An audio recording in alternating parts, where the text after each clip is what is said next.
Alright, so recently we finished the Millennium Era, so we went on to the next era, which ran concurrently with another era, but we decided we'd start out with Monsterverse since it started first.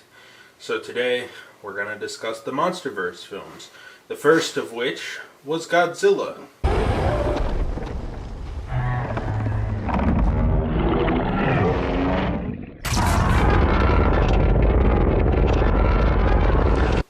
Godzilla is essentially a retelling of the Godzilla origin story.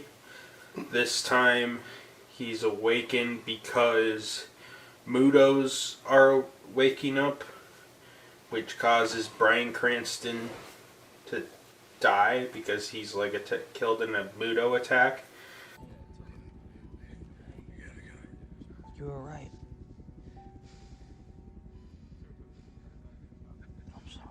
And the world's like, oh no, Godzilla. But it turns out he's protecting the world from the MUTOs. So Aiden, what did you think of Godzilla? Well, I really hated Godzilla 2014 the first time I saw it. And I'm a little less negative on it this time around. It's still, like, kind of bullshit.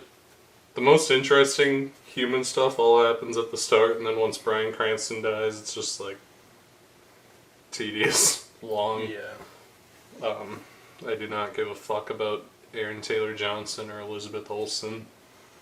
See, Elizabeth Olsen doesn't do anything, and so does the kid. Yeah. Aaron Taylor Johnson's kind of just He's wandering always around. in the right place.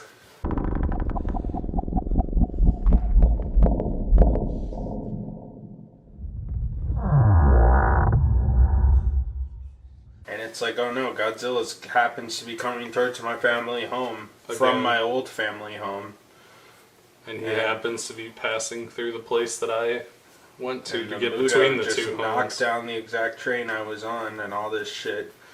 Yeah, there's a lot of coincidences. The monster stuff is all very cock-teasy. There's a lot of close-ups of Godzilla's foot. Like 2 seconds of Godzilla on the TV screen. When the monster stuff actually starts, it's pretty cool. I'm not as negative on it, but it's generally like the human stuff is really bad and boring, and the monster stuff takes way too long to get to. So I guess I'm kind of like neutralish about it, I guess. Connor, what did you think of Godzilla 2014? Yeah, the first time I watched Godzilla 2014, like you, I didn't really care for it. Marketing heavily promoted this new version of Godzilla. And honestly, I didn't really like how Godzilla looks, and I still don't.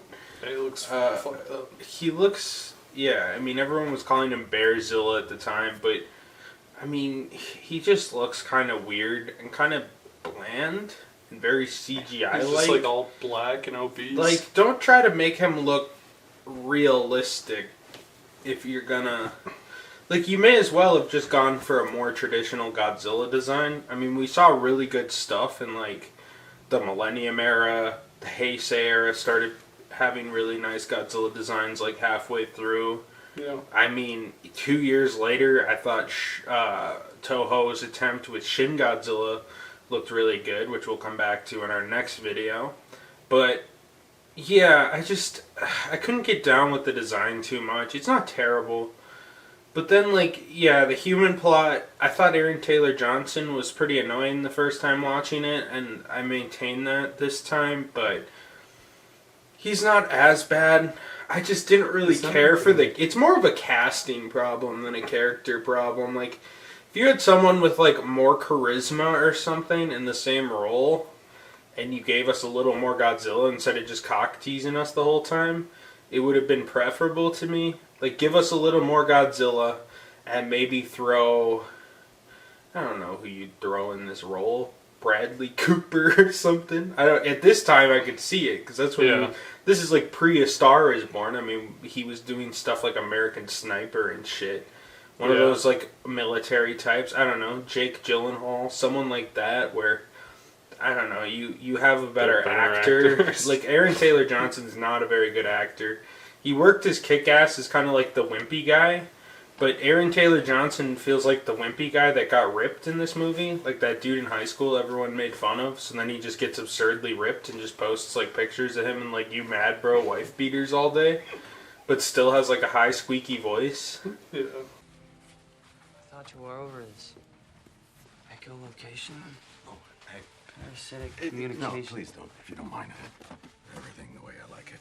I'm just... And then top that off with the fact that he's not a very charismatic leading man. Like, there's a reason he's only led the Kick-Ass franchise, is because he was, like, perfect for that role. He was still kind of skinny and derpy looking. And now he's just derpy looking but ripped. And he still kind of has that squeaky, wimpy voice that, you know, worked in the first Kick-Ass, doesn't really work here. And then I also felt like Bryan Cranston had a reason to, like, care. Like, he had a reason to be mad at the monsters. I mean, not that Aaron Taylor Johnson technically didn't, but Aaron Taylor Johnson just didn't, you know, convey that as well as Bryan Cranston did throughout the film. Yeah. I also would have thought it more interesting if, rather than the end of the movie being like, oh, it turns out Godzilla killed the monster and walked back into the sea, what a good guy. You know, that's Aaron Taylor Johnson's change, where I could see Bryan Cranston, like, blaming all the giant monsters, but eventually realizing Godzilla needed to help, kind of like, what's his name, Shinji or something, that's in all these films. The dude who died in the third movie, in King Godzilla, King of the Monsters. The Serizawa. Serizawa. He's the new version. I don't know why the guy I thought from the first Shinji. movie with the eye patch. Yeah, basically. Well, they have the same name, so. Yeah, basically. I mean, he's not exactly the same. He's quite a bit different. Yeah, but he's really. based on him. But yes, kind of the... I thought Bryan Cranston could have been a good white Serizawa. Whereas Aaron Taylor Johnson felt like a void. But yeah, the human plot was good for the first 45 minutes until Cranston dies, and the monster fights were all really cool. I thought the CGI probably looked the best in this one, just probably because they were able to put more into the few scenes, just because there was a lot less of Godzilla. Yeah.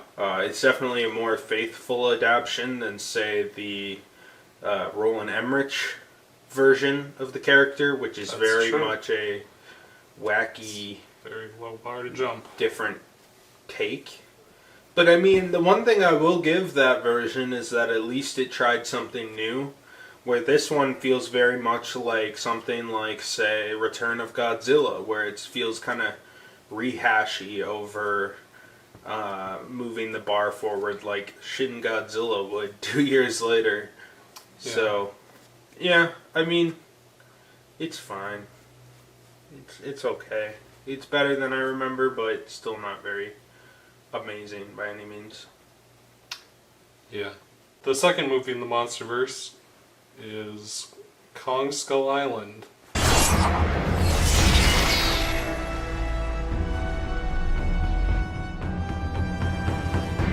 And we were trying to figure out where to put this, if it belonged in the King Kong video or here.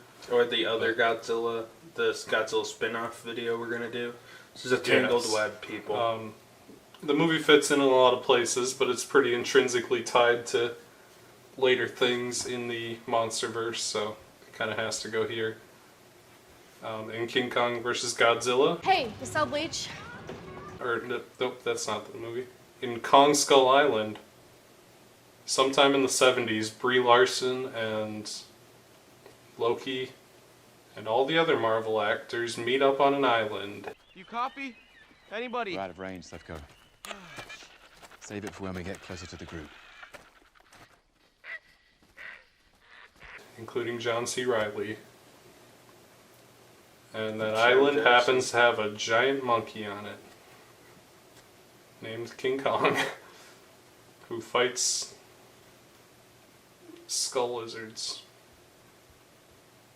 Pretty much. That about sums it up. Connor, what did you think of Kong Skull Island?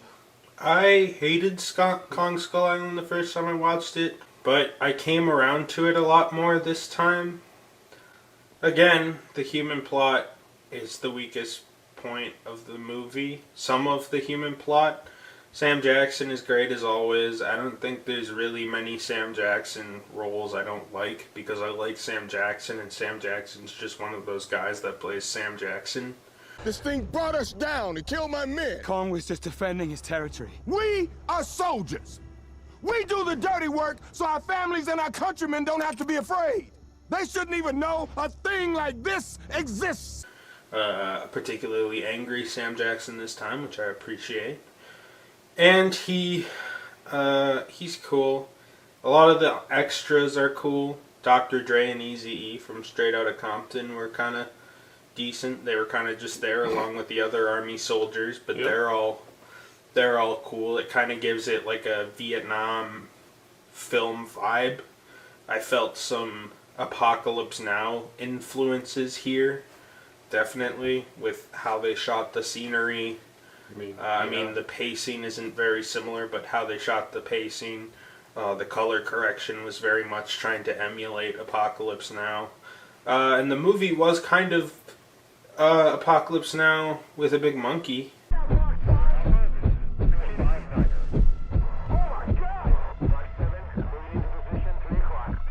In some ways. A big monkey instead of Marlon Brando. Not much of a difference there. No, not really. Except they find John C. Reilly too. It has a lot of inspiration from Apocalypse Now. But, you know, John C. Reilly had his moments. Sometimes he got a little too funny, which kind of sucks considering he's a dramatic actor, or considering he can be a decent dramatic actor, from what I've seen. And his role felt like it probably should have been dramatic instead of more slapstick comedy. But I liked his whole relationship with the Asian pilot that died, the Japanese pilot. There was something there, and they dropped the ball to make him a Marvel character. This is the most charisma I've seen out of Brie Larson or Tom Hiddleston, and both of them were still bad. I don't like... Well, okay, maybe not Tom Hiddleston. Tom Hiddleston was pretty boring. You kind of forget he's there. And Brie Larson, she's also could just have easily not been in the movie. Honestly, I would have preferred the film where Sam Jackson comes down and it's Apocalypse Now with the big monkey.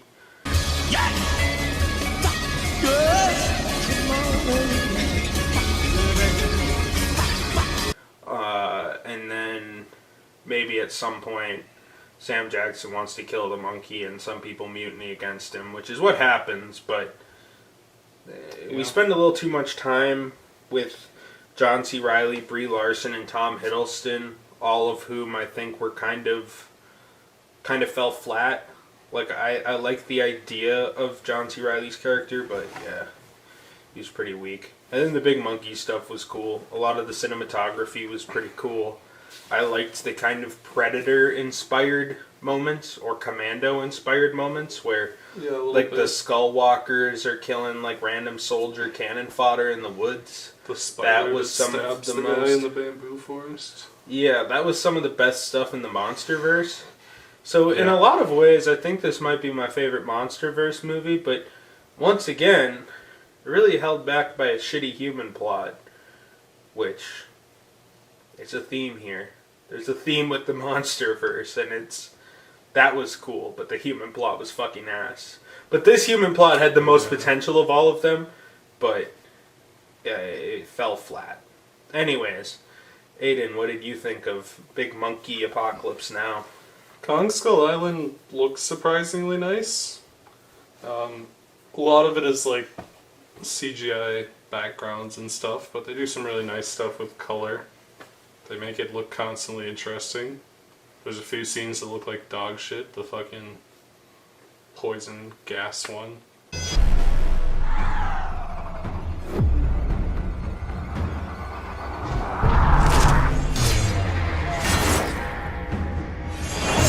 The movie itself is really like a 50-50 split of terrible dog shit and pretty decent. And that's not like an even division between the Kong and the human stuff. Like, half of the human stuff is just unwatchable dog shit, like John C. Reilly katanaing up the CGI birds. And Yeah. The unfortunate thing with John C. Reilly is once he gets to like his actual dramatic moments, he's a pretty good character, and then it's foiled by the fact that he kills lizards and birds with a katana yeah, while screaming like he's a character in Holmes and Watson or something. yeah, it's yeah.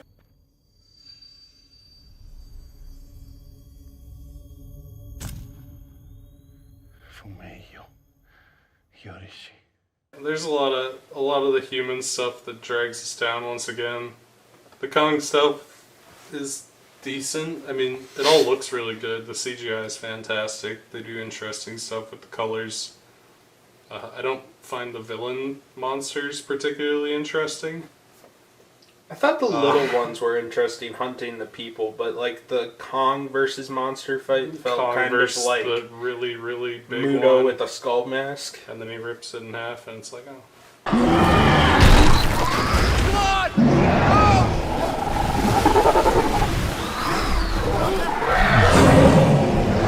Another thing Okay. I want to point out about John C. Reilly is it feels like he was hired for a dramatic role, and then Warner Brothers was like, wait, you hired Funny Man? We have to make him a funny man.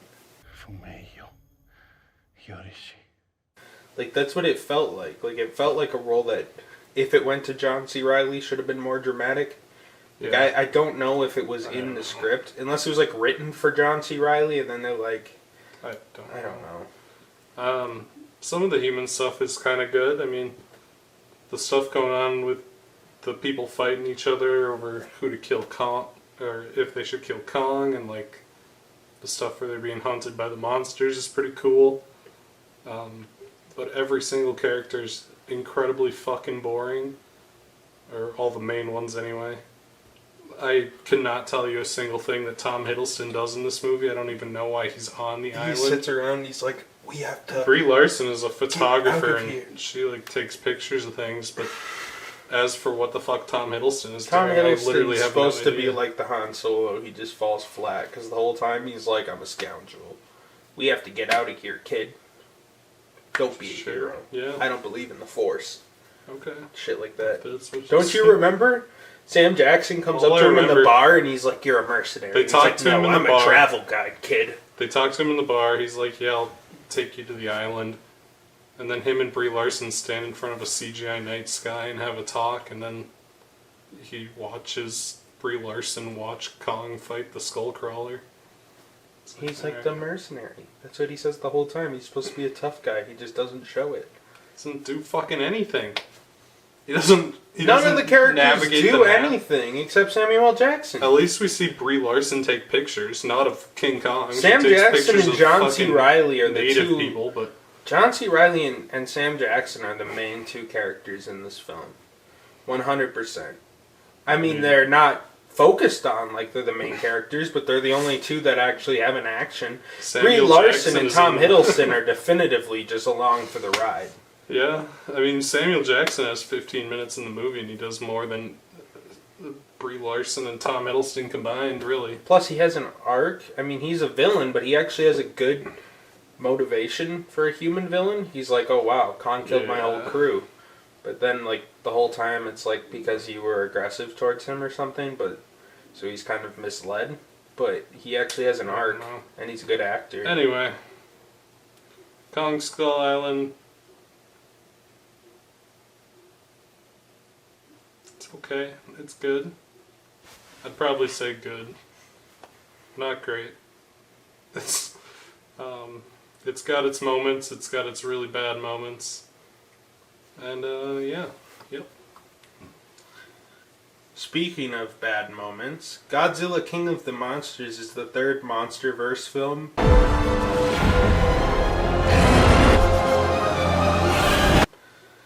This is one that I was pretty favorable to when I first watched it, and on rewatch, I think it's pretty bad.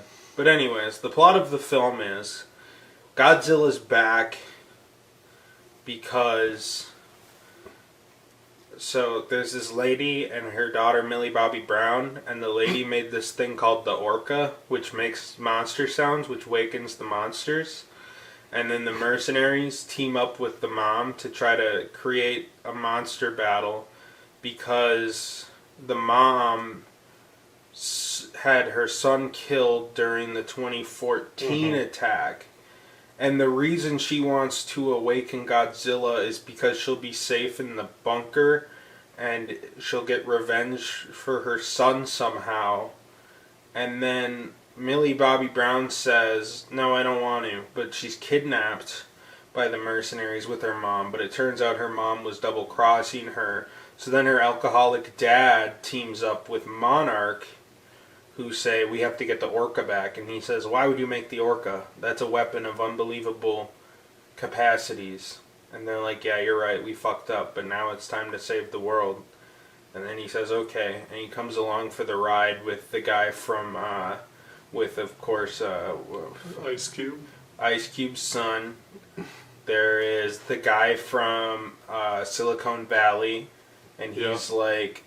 The annoying, he's like the fat, annoying white-haired guy nerd. is And, there. yeah, there's that guy. A very awful character. He's like this. He looks like an old douchebag stepdad or something. And the whole time he's cracking wise. He's like, how big do you think Godzilla's penis is? Haha, just for reference. Haha. Yeah, he's a bad character. And then there's Serizawa comes back. Serizawa, and Godzilla starts to fight Ghidorah, and he's chasing him around the map. And then, oh no, the government, out of nowhere, has created the Oxygen Destroyer as a missile. And they try to blow up Godzilla and King Ghidorah, even though there's still like a lot of other monsters like Rodan out there. But they're hoping to kill Godzilla and Ghidorah. But oopsies, they just killed Godzilla. And King Ghidorah like goes to the Red Sox stadium because for some reason Millie Bobby Brown's going to attract him to the Red Sox stadium.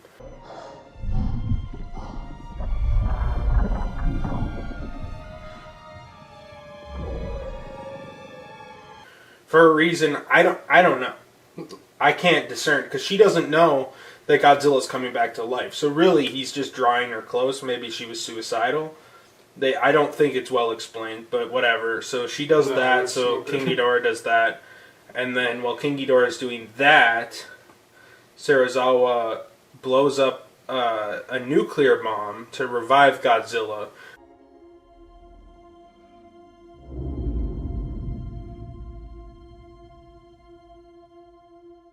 Which superpowers Godzilla, so he's like a bomb, like in the Heisei movie, with the last one. What's that? Against Destroya. Yeah, he becomes Burning Godzilla. So he becomes Burning Godzilla, and he goes, and he fights, and they all fight, and they fight, and then he dies. Godzilla dies again, and then Mothra shows up, and then Mothra dies, and her pixie dust makes him not Burning Godzilla, but just really powerful. No, he's still Burning Godzilla. And then he comes back to life. Well, no, because he doesn't blow up. Yes, he shoots out the radiation. He shoots out the lasers, but I thought... And then he's just fine.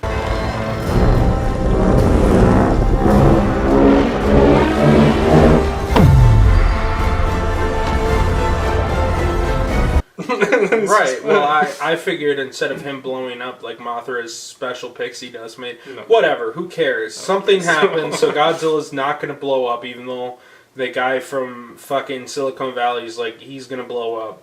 So then he shoots a really big laser, and that kills King Ghidorah.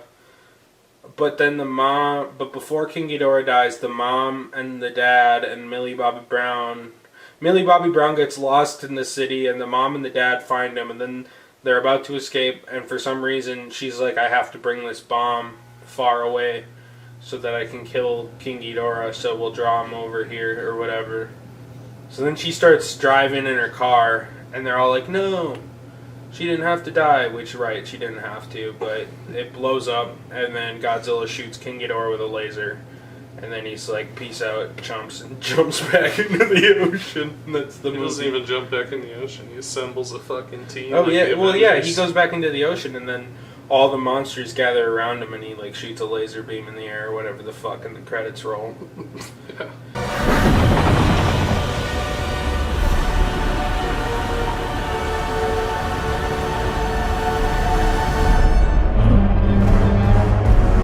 So, Aiden, what did you think of King of the Monsters? Every plot element in King of the Monsters is fucking dog shit. Makes 0 sense. The plot does not make sense. The plot's horrible. Millie Bobby Brown is fucking horrible. Her dad is horrible. Everyone in Monarch is horrible. The lead The guy mom is particularly horrible. bad. The eco-terrorists are horrible. Everyone is really bad and awful actors. And the plot doesn't make any sense. There's almost, like you said, there's no reason for Millie Bobby Brown to summon King Ghidorah. There's no reason for Millie Bobby Brown's mom to want to summon King Ghidorah and all Well, they the other like monsters. explain why you would do this, Mom, and then she's like, I don't know. That was basically what she said. She's like, I need revenge for your brother who died because he's dead. And it's, Yes. what? The fuck are you talking? The She world will wanted a monster to repopulate. kill Godzilla in revenge or something. That maybe was the plot. Out of nowhere, the military's just like, we have an oxygen destroyer, and it's gonna kill Literally King out Ghidorah. of fucking nowhere. Literally, it's just like they're in the middle of fighting Rodan, and then he's like, all you guys need to get away because we're gonna fire off this new thing that we've just decided that we made right now. I feel like they And brought they fired off, and then Godzilla somehow ends up in a cave at the bottom of the ocean. They find him and blow him up. The burning Godzilla stuff is an entirely confusing plotline because Godzilla goes burning and they're like, he's gonna explode and everything in like 1,000 miles is gonna fucking croak and it's gonna be really bad. but then he And dies. And then the conclusion, even after he gets revived by Mothra, he's still burning Godzilla. And then he shoots out like pulses that burn King Ghidorah, and then he's just fine. Right, I thought somehow like maybe he died, so There's he nothing- lost some of the power, and then Mothra revived him. I think he but just he still blew it all out, killing King Ghidorah, I guess, and then he was just fine. so he could just do that. So what was the concern? He probably Nothing. was going to do that anyway. There's no concern. And you know what else That's the confuses me? issue. It's Like, I forgot what I was going to say. Honestly. yeah, it's the whole plot is fucking up. Oh yeah. It felt like they hired like one guy who was like a fan of Godzilla, and they're like, "What do we need to implement into the next movie?" He's like, "Well, you could do like a King Ghidorah movie, otherwise take it back and do Rodan." And they're just writing down what they need to Mothra. add. Mothra, and he's Burning like, "Okay," Godzilla. and he's like, "There's this cool movie where he becomes Burning Godzilla, and he's gonna explode and kill everything." But then, like, he dies, so it doesn't happen. And they're like, okay, let's write that down. And then they're like, and in the first movie, I don't know how retro you want to get, but the first movie, there's an oxygen destroyer, and the executives are like, yeah, we're eating this shit up. And then this they're guy like, named Serizawa goes and uses the weapon on him. yeah, he and dies kills himself. because the weapon, like, kills him. And they're like, okay, this is all great. You're fired now. Here's your $80 paycheck. And then the guy leaves. And then they're just like, smash everything together. Smash it all together. It has And they're like, are there like everything. more Godzilla monsters than these four? And they're like, just make like a woolly mammoth that's really big. That'll work. Well, yeah. It's like a They didn't want to go individually license a bunch of picture of characters woolly who are in mammoth, make for. him big. Yeah. They didn't want to go out and license a bunch of characters for 2-second scenes, so they just Yeah, they made up a bunch of they public took the main domain four ass and characters. made a bunch of public domain ass characters like the mammoth who walks by. He like walks weird where he puts down his legs and then he swings his back legs like a monkey, but he's a mammoth. And there's a big spider. Or like a mad bull. Yeah, the spider, because it's like, oh, there was a spider in Godzilla, but we can just make it any fucking old spider. Yeah. Yeah, no, it was a genius way to so yes, dodge the plot actually is- using characters. The plot is horrific. That said, the monster shit's really cool. I mean, Yeah. it's really, you know, King Ghidorah is a cool villain. They give him a bunch of cool powers. He just like shoots hurricanes and he's really big. Godzilla's cool again. He shoots lasers. Mothra's there and stabs Rodan in the heart.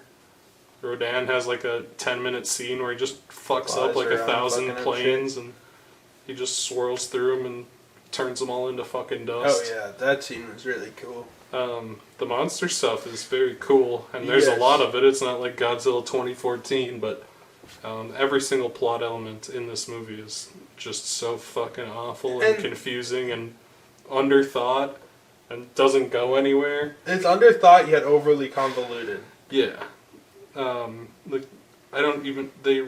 Millie Bobby Brown's mom gets a redemption because she made a machine that killed like a fucking billion people by just making all the monsters pissed off.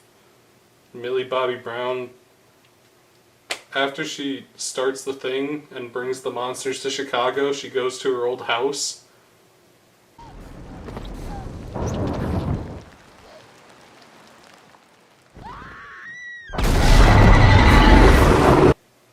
For whatever reason, and then her parents are getting yelled at by Ice Cube's son, who's like, "You guys are bad parents, I'd run away from home too." And then somehow they're like, "Oh, I know where she is. She's at home." They go to their old home and they find her in the rubble, and there's like a 2-second scene where she's like crushed under a rock, and they're like, "Oh my god, she's dead," and then she just wakes up, and then the humans just have nothing to do for the rest of the movie until Millie Bobby Brown's mom kills herself for no reason. Yeah, the plot is fucking awful. Right. And all the human stuff is like kind of badly shot too. The monster stuff's all really cool. Yes. Terrible movie, terrible plot, really cool, fun action, I guess, is the conclusion. I don't know what else to say about it. What did you think of King of the Monsters? Yeah, I mean, I don't have much to add that you didn't talk about. The monster stuff in this movie is pretty amazing. I know some people complain that it was hard to see.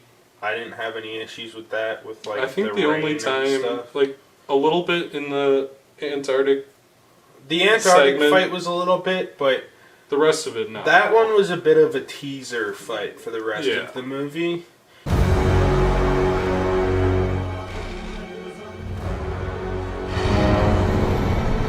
And I don't really mind like the early fight not being, cause that was more of like plot stuff. Yeah. And I mean, you had to use as much runtime as possible for this plot because they fixed everything in. There wasn't a damn thing they missed, and somehow it all felt inconsequential at the end. Like the whole point of this plot is to add more monsters into this Royal Rumble of a film, essentially, and. I mean, I enjoyed a lot of elements of the fighting. The monster shit was really cool looking. So good job to the effects team. I mean, some of the ground stuff, the action scenes with the humans looked fine. Good job, second unit team. But the main human stuff was also bad. Yeah. It was shot boring. It was just computer screens. This whole movie is just humans standing around talking about what's happening outside. Yeah, the fat guy who looks like he should work at like the Office Depot print center, the white-haired guy who just makes penis jokes the whole time. Right. Should have been cut from the movie. I also found the Silicon Valley guy really fucking annoying in this movie too. Yeah. All of the characters were really fucking bad, to be honest. Yeah. I mean, I have nothing against, like, Ice Cube's son, because he just shows up and shoots stuff. He's generic soldier, man. It was his cameo. But, like, honestly, like, you look at, like, the plot with, like, Millie Bobby Brown and shit, and it's like, what am I supposed to care about here? What is going on? The mom's redemption arc would feel a lot more rewarding if we understood legitimately why she wanted to do this, but there's no fucking point. One of the other problems... I get that her son died, but I don't understand how killing more people with monsters, survival of the fittest, gets revenge. If she was like, I just really fucking want Godzilla dead, maybe I would understand, but it was just an excuse to get the plot rolling and have something of a human villain along with the mercenaries, because the mercenaries do nothing but steal the Orca. And then they stand around in a base. Yeah, then they stand around and they're like, hey, we need to destroy the world because... Why are the mercenaries trying to destroy the world? Do they get money somehow? They're eco-terrorists. They just feel like it. What are they trying to achieve? They want to restore the natural order, I guess. Okay, I guess, sure. Which they accomplish by kidnapping one person and sitting in a base in their Humvees. And I don't get how Although, to be fair, that achieves Millie Bobby Brown's mom's goal. Like, if the goals don't match, why are they the goals do match, because Millie Bobby Brown's mom wants Godzilla dead, and the eco-terrorists want the monsters to just fight, because that's the natural way. No, if she necessarily wants Godzilla's dead. Yeah, she does. That's her whole thing, because she wants revenge because Godzilla stepped on her kid or something. No, she's like, this is the only way to make the world safe. She thinks this is like some greater good shit, but you don't... It's not well established why. She thinks all the monsters are going to kill each other, I guess. And then there's still just going to be one monster. I mean, none of the humans have any real consequence on the plot. Millie Bobby Brown does a lot of shit in this movie, but literally none of it affects the plot. It's mentioned that Dad's an old alcoholic, and you never see anything about that. He's not. He seems like a pretty well-rounded fucking guy. Her dad, literally the only thing he does there at the military base and says the orcas are so bad. He talks about, he does exposition with the military people.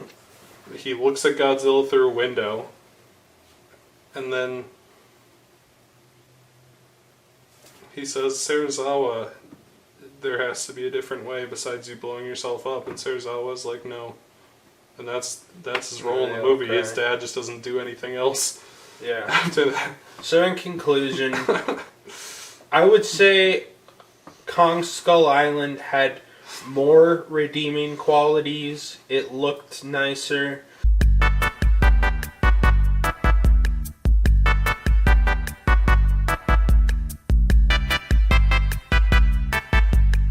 Mechagodzilla through that computer. No, they control it through the Asian man's mind.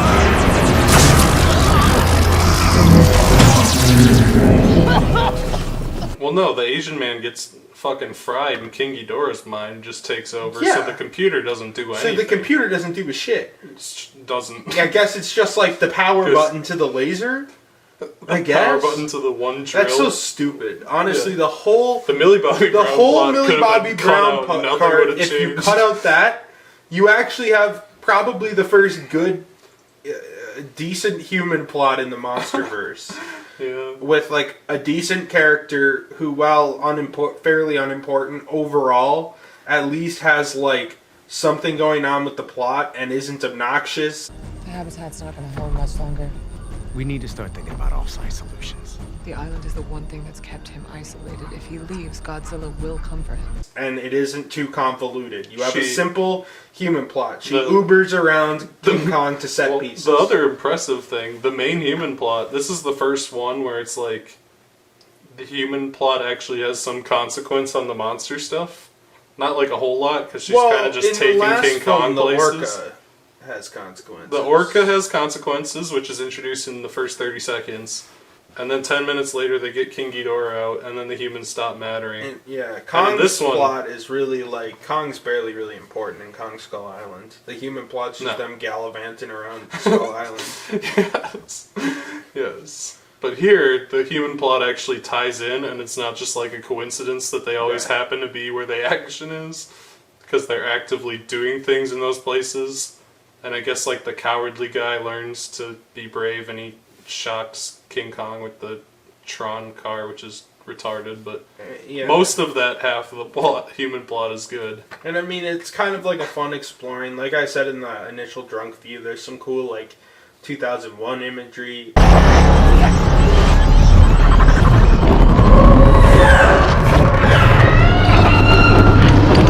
Everything's very legible in this film. Like the battle shots are good. They didn't use shaky cam. When the camera moves, it was very deliberate and well done. So I think the monster fights were really clear and legible. I thought the Shanghai made a cool battleground location. Yeah, it's overall very cool. Everything good with King of the Monsters. Done a little better in some. Well, there's some stuff I like more about King of the Monsters, but if you cut out that Millie Bobby Brown part, this movie is significantly better than King of the Monsters. It's probably the best film, but unfortunately, due to the fact that we have that awful Millie Bobby Brown part taking up a half hour and literally just adding time to the movie for no reason, that sucks. Yeah. But otherwise, I thought it's a pretty good movie. It's pretty decent. So, Aiden, what did you think of Godzilla vs. Kong? Yeah, you covered a lot of it. The one human plot with the King Kong stuff is pretty good. The Millie Bobby Brown stuff is fucking terrible. I'm a little bothered that they decided to arbitrarily make Godzilla evil. Like, he just starts going around killing random people again.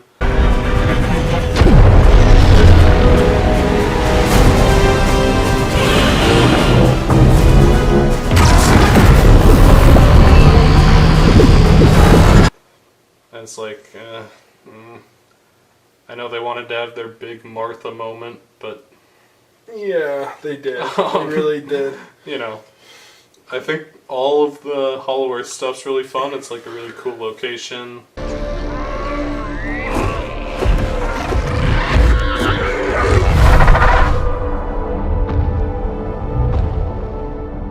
It's got a weird, fun place to explore. I like and the they details throw that in some it's fights where the planet core that lights it up, presumably. I I would see assume the it's like background the- and there's like this infinite light deal. I would assume it's something like that, because I guess like the idea, I think, is that it's like there's the outside of the Earth, and then this is the hollow Earth, and then there's like the core in the middle, floating or something. I guess. I don't really. I don't know. But who cares? It's kind of cool. Doesn't matter. But yeah, it's a fun location. They do some cool stuff with it and have King Kong fight like weird rape monsters that stick their tentacles in his throat and weird stuff. Yeah, it's pretty decent. The Millie Bobby Brown stuff should not be in this movie. It's horrible. Everything else is good. The monster stuff especially is very fun. And I don't like Mechagodzilla's design that much. It's kind of ugly, but I get how it kind of is like the Mechagodzilla version of fucking Godzilla, but I don't like Godzilla's design either. I do like well, Kong's Godzilla's design has improved since 2014. Yeah. They've slimmed him up a little bit. I just like my Goji Erectus, bro. The tall standing. I like the T-Rex little arms tall boy instead of the big, crouched down fat lizard weird Roland Emmerich meets normal. Because that's what it is. It's like It's like the silhouette of Roland Emmerich is with the design more so of Godzilla. Also, he's got like a bulky head. Godzilla has a human ass head, dude. Yeah, he's got like real Godzilla. Yeah. But so it's yeah, cool. Godzilla vs Kong is neat, and I agree. Millie Bobby Brown, please do not come back for Monsterverse 5. Thank you. Thank you.